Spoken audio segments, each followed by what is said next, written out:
किताब मुकद्दस में से मत्ती की इंजील के 12वें बाब की तिलावत। उस वक्त यीशु सब्बत के दिन खेतों में होकर गया और उसके शागिर्दों को भूख लगी और वो बालें तोड़ तोड़ कर खाने लगे।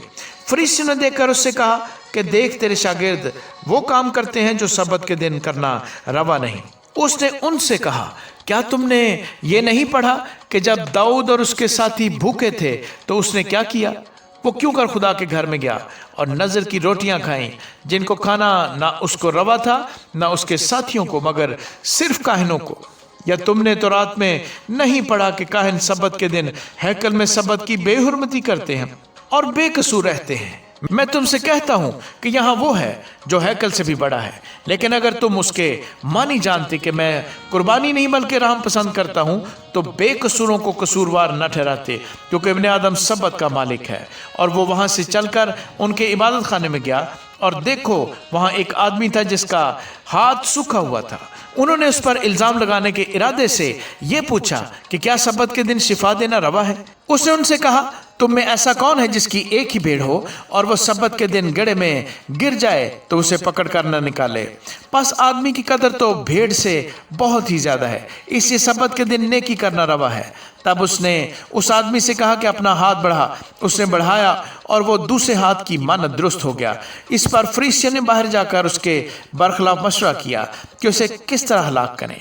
यसु ये मालूम करके वहां से रवाना हुआ और बहुत से लोग उसके पीछे हो लिए और उसने सबको अच्छा कर दिया और उनको ताकीद की कि मुझे जाहिर न करना, ताकि जो यशायाह नबी की मार्फत कहा गया था वो पूरा हो के, देखो ये मेरा खादिम है जिसे मैंने चुना, मेरा प्यारा जिससे मेरा दिल खुश है। मैं अपना रूह इस पर डालूंगा और ये गैर कौमों को इंसाफ की खबर देगा। ये ना झगड़ा करेगा ना शोर, और ना बाजारों में कोई इसकी आवाज सुनेगा। ये कुचले हुए सरकंडे को ना तोड़ेगा और धुआं उठते हुए सन को ना बजाएगा, जब तक कि इंसाफ की फतह ना कराए। और इसके नाम से गैर कौमें उम्मीद रखेंगे। उस वक्त लोग उसके पास एक अंधे गूंगे को लाए जिसमें बदरू थी। उसने उसे अच्छा कर दिया, चुनाचे वो गूंगा बोलने और देखने लगा। और सारी भीड़ हैरान होकर कहने लगी, क्या ये इब्ने दाऊद है? फरीसियों ने सुनकर कहा, ये बदरूहों के सरदार बालजबूब की मदद के बगैर बदरूहों को नहीं निकालता। उसने उनके ख्यालों को जानकर उनसे कहा, जिस बादशाही में फूट पड़ती है वो वीरान हो जाती है, और जिस शहर या घर में फूट पड़ेगी वो कायम न रहेगा। और अगर शैतान ही ने शैतान को निकाला तो वो आप अपना मुखालिफ हो गया, फिर उसकी बादशाही क्यों कर कायम रहेगी? और अगर मैं बालजबूब की मदद से बदरूहों को निकालता हूँ तो तुम्हारे बेटे किसकी मदद से निकालते हैं? बस वही तुम्हारे मुंसिफ होंगे।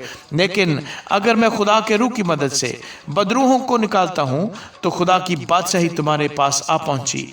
या क्यों कर कोई आदमी किसी जोरावर के घर में घुसकर उसका असबाब लूट सकता है, जब तक कि पहले उस जोरावर को न बांध ले, फिर वो उसका घर लूट लेगा।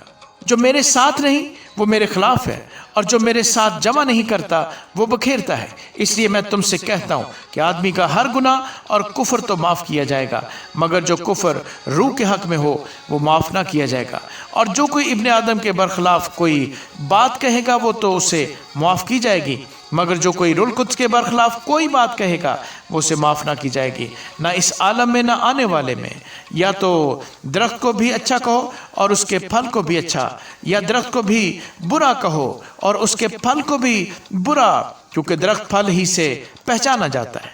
ऐ शाम के बच्चों, तुम बुरे होकर क्यों कर अच्छी बातें कह सकते हो? क्योंकि जो दिल में भरा है वही मुंह पर आता है। अच्छा आदमी अच्छे खजाने से अच्छी चीजें निकालता है और बुरा आदमी बुरे खजाने से बुरी चीजें निकालता है। और मैं तुमसे कहता हूँ कि जो नकमी बात लोग कहेंगे अदालत के दिन उसका हिसाब देंगे, क्योंकि तू अपनी बातों के सबब से रास्तबाज ठहराया जाएगा और अपनी बातों के सबब से कसूरवार ठहराया जाएगा। इस पर बाज फकीहों और फरीसियों ने जवाब में उससे कहा, आए उस्ताद, हम तुझसे एक निशान देखना चाहते हैं। उसने जवाब देकर उनसे कहा, इस जमाने के बुरे और ज़िनाकार लोग निशान तलब करते हैं, मगर यूना नबी के निशान के सिवा कोई और निशान उनको न दिया जाएगा। क्योंकि जैसे यूना 3 रात दिन मछली के पेट में रहा, वैसे ही इब्ने आदम 3 रात दिन जमीन के अंदर रहेगा। नैनवा के लोग अदालत के दिन इस जमाने के लोगों के साथ खड़े होकर इनको मुजरिम ठहराएंगे, क्योंकि उन्होंने यूना की मुनादी पर तौबा कर ली। और देखो, यहाँ वो है जो यूना से भी बड़ा है। दक्कन की मलका अदालत के दिन इस ज़माने के लोगों के साथ उठकर इनको मुजरिम ठहराएगी, क्योंकि वो दुनिया के किनारे से सुलेमान की हिकमत सुनने को आई, और देखो यहाँ वो है जो सुलेमान से भी बड़ा है। जब नापाक रूह आदमी से निकलती है तो सूखे मुकामों में आराम ढूंढती फिरती है और नहीं पाती, तब कहती है मैं अपने उस घर में फिर जाऊंगी जिससे निकली थी, और आकर उसे खाली और झड़ा हुआ और आरास्ता पाती है। फिर जाकर और 7 नूहें अपने से बुरी हमरा ले आती है और वो दाखिल होकर वहाँ बसती हैं, और उस आदमी का पिछला हाल पहले से भी बदतर हो जाता है। इस ज़माने के बुरे लोगों का हाल भी ऐसा ही होगा। जब वो भीड़ से ये कह ही रहा था तो देखो उसकी माँ और भाई बाहर खड़े थे और उससे बात करना चाहते थे। किसी ने उससे कहा, देख तेरी माँ और तेरे भाई बाहर खड़े हैं और तुझसे बात करना चाहते हैं। उसने खबर देने वाले को जवाब में कहा, कौन है मेरी माँ और कौन है मेरे भाई? और अपने शागिर्दों की तरफ हाथ बढ़ाकर कहा, देखो मेरी माँ और मेरे भाई ये हैं, क्योंकि जो कोई मेरे आसमानी बाप की मर्जी पर चले वही मेरा भाई और मेरी बहन और माँ है। आमीन।